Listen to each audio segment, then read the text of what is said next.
I was born in Tel Aviv. I was brought up in Tel Aviv. I was a very good boy in Tel Aviv. I served in the Israeli army. I did even something which is much worse than this. I worked for 4 years with Shimon Peres, then leader of Israeli opposition in the late 70s, early 80s, before most of you were born. And it was only by the late 80s when I started to travel to the occupied territories quite accidentally, when I realized, as a journalist, when I realized that the biggest drama of Israel is taking place half an hour away from our homes, in our dark backyard. All those crimes are taking place, and we Israelis, most of us, if not all of us, do not want to know, do not know, and above all, do not care. And it took me many, many years to understand how come. How come that a society, some of you met Israelis, they are not monsters. Every catastrophe in the world, the Israelis are always the first one to send rescue teams with field hospitals. Many Israelis would help any old lady to cross the road many times, even if she doesn't want to cross the road. People with values. How come that this society lives for so many years with this drama in its backyard and feels so good about itself and has so little moral doubts, if at all? How is it possible? How is it possible that most of the Israelis, if not all of them, are deeply convinced that the IDF is the most moral army in the world? Try to tell an Israeli, and I tried it once or twice, you know what, maybe it's the second moral army in the world. Maybe the army of Luxembourg is more moral. I don't know if Luxembourg has an army at all. They will be deeply offended. How can you dare? How come that when this reality is taking place so close to our homes, not over the oceans, but just half an hour away from our homes, how come that we live in peace with it, that we continue with it, that there is no resistance, almost nothing? And here I want to object to what my friend Miko said. When I got first the invitation to come here, the first words were Israel lobby. I said, wow, they invite me. AIPAC is inviting me. And then I said, that's the chance of my life. And I'm going to come there to Washington and to tell them, listen, with friends like yours, Israel does not need enemies. But unfortunately, but then I continued to read, and I read that I'm privileged to be invited to another forum, not exactly AIPAC, and even not the Anti-Defamation League. But I can say it from here, Miko. I think that we are dealing with a corrupting friendship. I think that if it wouldn't be the Israel lobby, Israel would have been today a better place to live in. Israel would have been a more just place. And I think that if it wouldn't be the Israel lobby, the United States would have been a better place and a more democratic place. But it's not for me to judge the American politics. And still, by the end of the day, we are dealing with an enigma, because nothing can really explain it.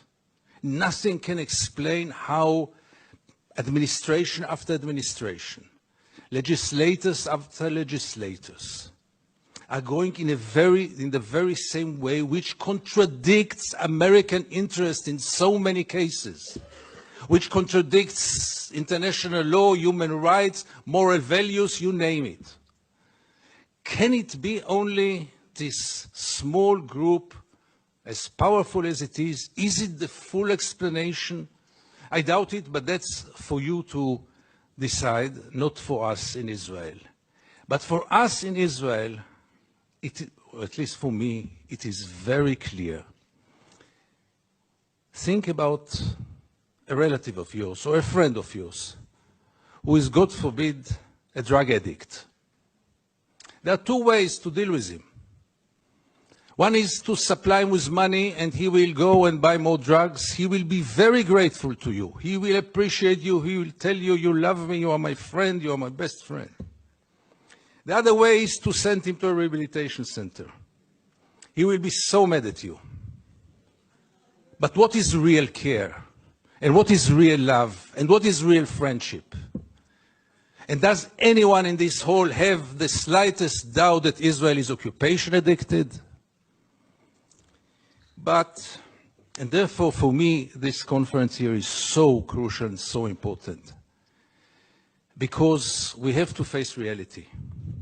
And reality is that there is no chance for a change from within the Israeli society.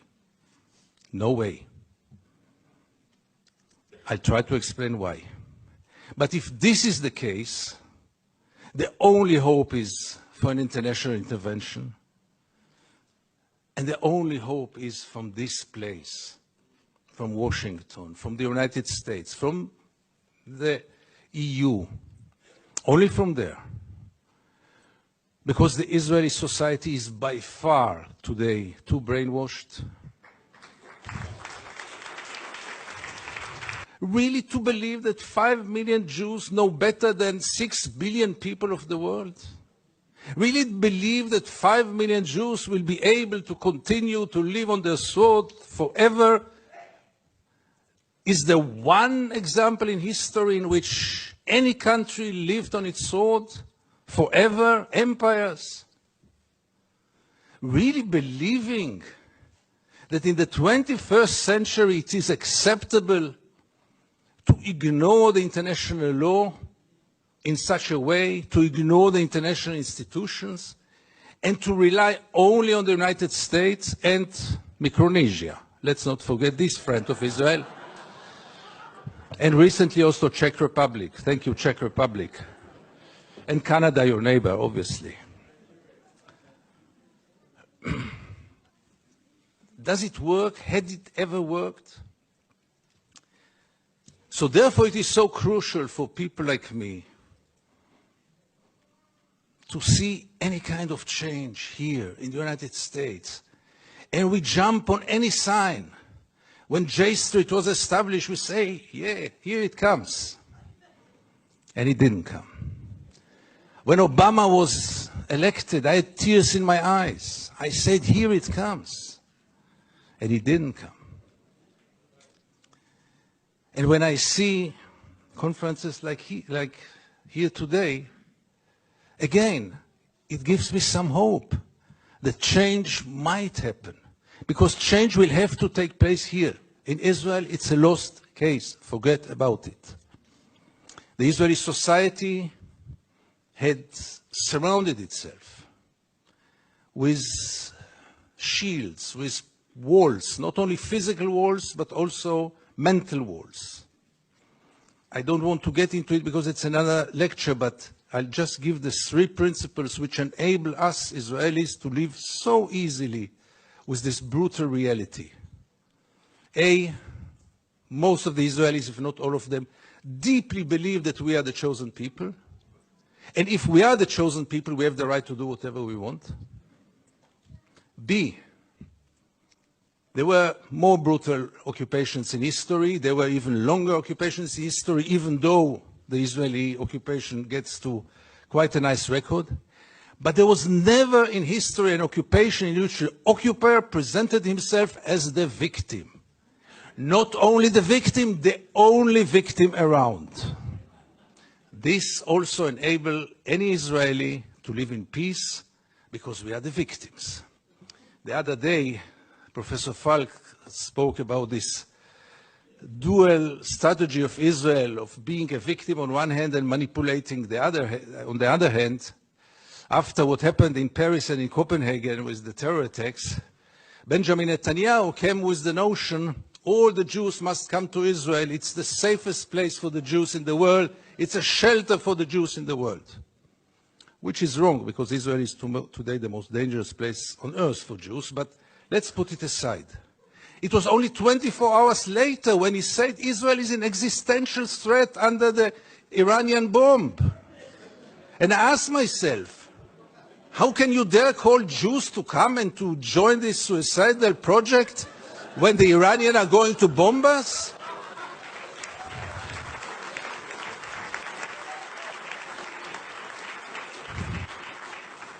But in Israel, everything goes, and both declarations were accepted as the only truth. And here I get to the third set of values which enable us Israelis to live in peace with the occupation. And this is maybe the most crucial one and the worst one. We say victimization, we say chosen people. When I say victimization, it goes without saying we have to mention the Holocaust and the unforgettable Mrs. Golda Meir that the American jury had exported to Israel. She said once, this unforgettable woman, that after the Holocaust, the Jews have the right to do whatever they want. But the third set of values is the most dangerous one, and this is the systematic dehumanization of the Palestinians, which enable us, Israelis, to live in peace with everything. Because if they are not human beings like us, then there is not really a question of human rights. And if you scratch under the skin of almost every Israeli, you will find it there. Almost no one will treat the Palestinians as equal human beings like us. I once wrote that we treat the Palestinians like animals, and I got so many protest letters from animal rights organizations, rightly so. But by the end of the day, how many Israelis did ever try for a moment to put themselves in the place of the Palestinians for a moment, for one day? And I want to give you two examples which will demonstrate it. Many years ago, I interviewed then candidate for Prime Minister, Ehud Barak. And I asked him a question which I try to ask in any occasion. Mr. Barak, what would have happened if you would have been born Palestinian? And Barak gave me then the only honest answer he could give me. He said I would have joined a terror organization. What else would have he done? Would he become a poet? He doesn't know to write poems. Would he become a pianist? He's quite a bad pianist, and I doubt if he would have become a collaborator, because he is a fighter. And it became a scandal. Because how can you dare to put Ehud Barak to think what would have happened if he would have become a Palestinian? And the second incident, briefly, Second Intifada, the city of Jenin, the most closed city in the West Bank, real total siege. I go out from Jenin, I come to the checkpoint, a Palestinian ambulance is parking there with the red lights. I stand after him, no cars can get out of Jenin in those days, no cars can get in, and I wait. The soldiers are playing backgammon in the tent. Usually I know myself, it's better that I don't get into a confrontation with the soldiers because it always ends up very badly. So I stayed in the car, but after 40 minutes I couldn't take it. And I went out to the car, from the car. I went first to the Palestinian ambulance driver and I asked him, what's going on? He told me that's the routine. They let me wait 1 hour until they come and check the ambulance. And I couldn't take it anymore. And I went to the soldiers. It became a confrontation. But the question that I asked them, which really brought them to direct their weapons toward me, was one. What would have happened if your father would have been lying in this ambulance? This freaked them out. They lost control. How can I dare to compare between their father and the Palestinian in the ambulance?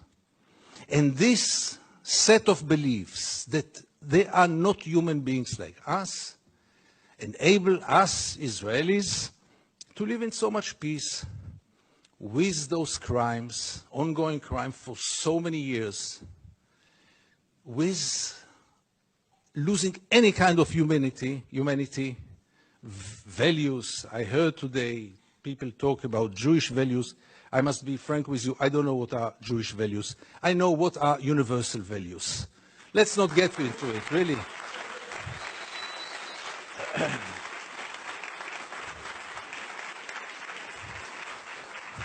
There are very clear universal values.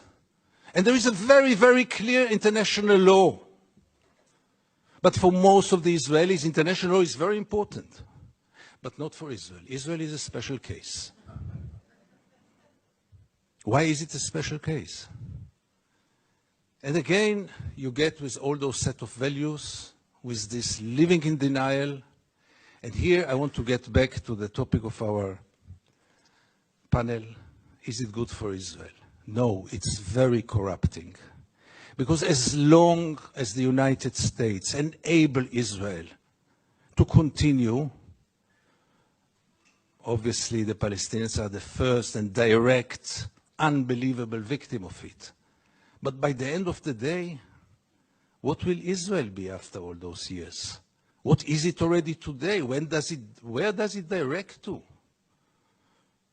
And things are getting worse and worse. And therefore I have so little hope about change from within the Israeli society.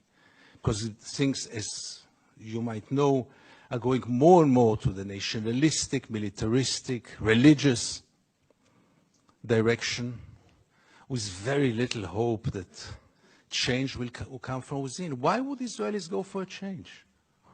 What incentive? Why would they bother? Life is so good. You should have seen Israel in the days when Gaza was bombed, when the beaches were crowded, the helicopters were passing on their way to bomb Gaza. The Israeli TV hardly showed photos from there. Newspapers hardly wrote anything. I wrote one article about the responsibility of the pilots, and I needed to use bodyguards to get out of my home after this. The problem was, by the way, that the bodyguards were settlers, and they argued with me all day long until I saw that I'm much more secure without the bodyguards rather than with them. But the last war in Gaza, and this will be my final remarks, the last war in Gaza taught us also that Israel, which has 3 regimes today, maybe the only country, the only state in the world with 3 regimes, one for the Jews, one for the Arab citizens, and an apartheid regime in the West Bank and Gaza, one of the most brutal and cruel tyrannies in the world. But even for the facade, even for this democracy, which I always thought is a democracy for its Jewish citizens, I realized last summer that it is a democracy for its Jewish citizens, but only if they think like the majority. And therefore, and by this I want to conclude, I want to tell you all that few of us, very few, much too few, but few of us are looking to the West, Europe, and then United States, with a great hope, because we lost hope in Israel. Thank you very much.